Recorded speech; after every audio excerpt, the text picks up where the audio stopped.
إن الحمد لله رب العالمين والعاقبة الحسنة للمتقين والصلاة والسلام على سيد الأنبياء والمرسلين محمد وعلى آله وأصحابه أجمعين.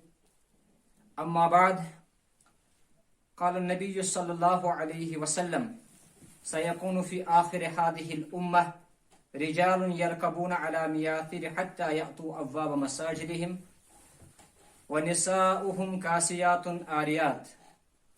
رواہ احمد و حاکم. معزز سامعین، السلام علیکم ورحمۃ اللہ تعالی وبرکاتہ. سلسلہ وار دروس کے حوالے سے ہم آپ کے سامنے آئے ہیں، اور آج کے درس میں ہم نے آپ کے سامنے ایک حدیث مبارک تلاوت کی ہے، جسے ہم پیشن گوئیوں میں شمار کرتے ہیں. آپ صلی اللہ علیہ وسلم نے کچھ آخری زمانے کے لیے پیشن گوئیاں دی کہ آخری زمانے میں کیا حالات پیدا ہوں گے، آخری زمانے کی امت کیسے رہے گی، آخری زمانے کی امت میں کیسے خرابیاں پیدا ہوں گی اور کیسے خرافات میں ہماری امت پڑ جائے گی. اس حوالے سے آپ صلی اللہ علیہ وسلم نے ایک حدیث بیان فرمائی ہے.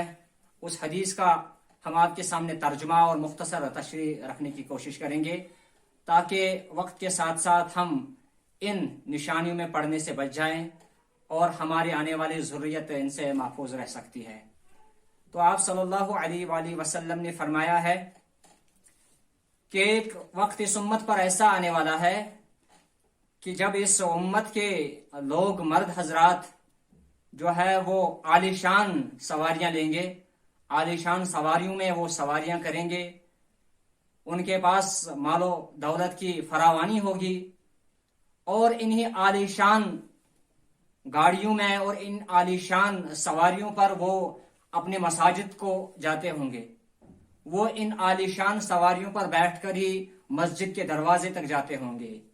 یعنی وہ مسجد تک جانے کے لیے پیدل سفر نہیں کریں گے، وہ پیدل نہیں جائیں گے، بلکہ اتنی سہولیت، اتنی دولت کی فراوانی اس امت کو دی جائے گی، اتنی دولت اس امت کو عطا کی جائے گی کہ یہ امت کے مرد حضرات عالی شان سواریاں لے کے، آپ دیکھیے آپ صلی اللہ علیہ وسلم کے زمانے میں تو سواری بس اونٹ کی یا گھوڑے کی تھی، لیکن پھر بھی آپ صلی اللہ علیہ وسلم نے ایک پیشن گوئی کی کہ اس امت کے آخری لوگ، اس امت کے آخری زمانے میں آپ صلی اللہ علیہ وسلم نے فرمایا کہ مرد حضرات ان کے پاس تو ایسی عالی شان سواریاں ہوں گی کہ انہیں عالی شان سواریوں میں بیٹھ کر یہ لوگ اپنی مساجد کے دروازوں تک پہنچ جائیں گے، نماز ادا کرنے کے لیے، اقامت صلاح کے لیے اپنے مساجد کے دروازوں تک پہنچ جائیں گے. سے مطلب یہ نکلتا ہے کہ اپنی نماز ادا کرنے کے لیے انہیں عالی شان سواریوں کا سہارا لیں گے. لیکن اس کے ساتھ ساتھ جو دردناک بات آپ صلی اللہ علیہ وسلم نے فرمائی ہے وہ یہ فرمائی ہے وَنِسَاؤُهُمْ، لیکن ان کی عورتیں، با نمازیوں کی عورتیں، نماز کو قائم کرنے والے حضرات کی عورتیں، کاسیات آریات، وہ تو لباس پہن کر بھی ننگی رہیں گی، وہ تو لباس پہننے کے باوجود بھی ننگی دکھائی دیں گی. یہ اس نمازی کے لیے سب سے بڑی بدقسمتی ہے کہ اس کی بیٹی ننگا نکلتی ہے، کہاں جاتی ہے، کیا گل کھلاتی ہے، لیکن اس باحیا اور بانمازی کے لیے شرم کا یہ وقت نہیں ہوتا ہے، شرم کا لمحہ نہیں ہوتا ہے کہ وہ اپنی بیٹی سے پوچھے، وہ اپنی بہن سے پوچھے، وہ اپنی ماں سے پوچھے، وہ اپنی بیوی سے پوچھے کہ تم اس طرح کا لباس کیوں پہنتی ہو، جبکہ میں نمازی ہوں، جبکہ میں امتی ہوں جناب محمد عربی صلی اللہ علیہ وسلم کا. لیکن اس کے باوجود بھی وہ ایسا لباس اختیار کریں گی کہ وہ تو نمازی ہوں گے، ان کے شوہر، ان کے باپ تو نمازی ہوں گے، ان کے بھائی تو نمازی ہوں گے، لیکن ان کی مائیں، بہنیں اور بیویاں بازاروں میں گھومتی ہوں گی، لیکن ایک ایسا لباس پہن کر جسے آریات کہا گیا ہے کہ وہ لباس کے باوجود بھی ننگے ہوں گے. بھائیو، ہم سب جانتے ہیں یہ سارے خرافات کہیں اور نہیں، بلکہ یہ سارے خرافات تو ہمارے گھروں میں ہے. ہماری بہنیں نکلتی ہے تو دوپٹہ ان کے سر پہ نہیں ہوتا ہے، لیکن ہم پھر بھی فخر محسوس کرتے ہیں. ہماری مائیں بہنیں ٹرانسپیرنٹ لباس پہن کے جاتی ہے، وہ اریانی کا مظاہرہ کرتی ہیں، لیکن پھر بھی ہمیں یہ شرم کا مظاہرہ ہمیں نہیں ہوتا ہے. ہم شرم نہیں کرتے اس چیز سے، بلکہ ہم اسے ترقی سمجھتے ہیں، ہم اسے ماڈرن دور سمجھتے ہیں، ہم اسے نئے زمانے کی آمد کہتے ہیں. یہ ہمارے لیے شرم کی بات ہے. تو آپ صلی اللہ علیہ وسلم نے جیسا کہ فرمایا ہے، بُعِثْتُ أَنَا وَالسَّاعَةُ، میں اور قیامت تو ایسے مبعوث کیے گئے ہیں کہاتین، جیسے یہ دو انگلیاں ہیں.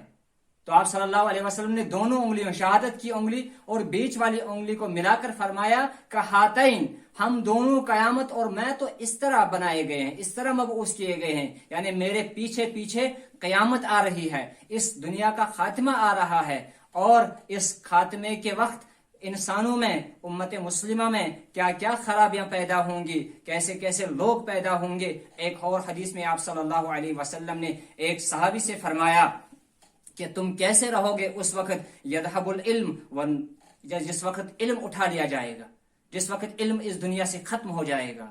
تو صحابی عرض کرتا ہے وَكَيْفَ يَذْهَبُ الْعِلْمُ، یا رسول اللہ صلی اللہ علیہ وسلم علم کیسے اٹھایا جائے گا، علم کیسے ختم ہوگا. اس وقت آپ صلی اللہ علیہ وسلم کا علم سے مراد تھا قرآنی علم، اسلامی علم جو تھا قرآنی علم مراد تھا. اسی لیے صحابی نے جواب میں آپ صلی اللہ علیہ وسلم سے فرمایا کیف یذهب العلم، علم کیسے اٹھایا جائے گا.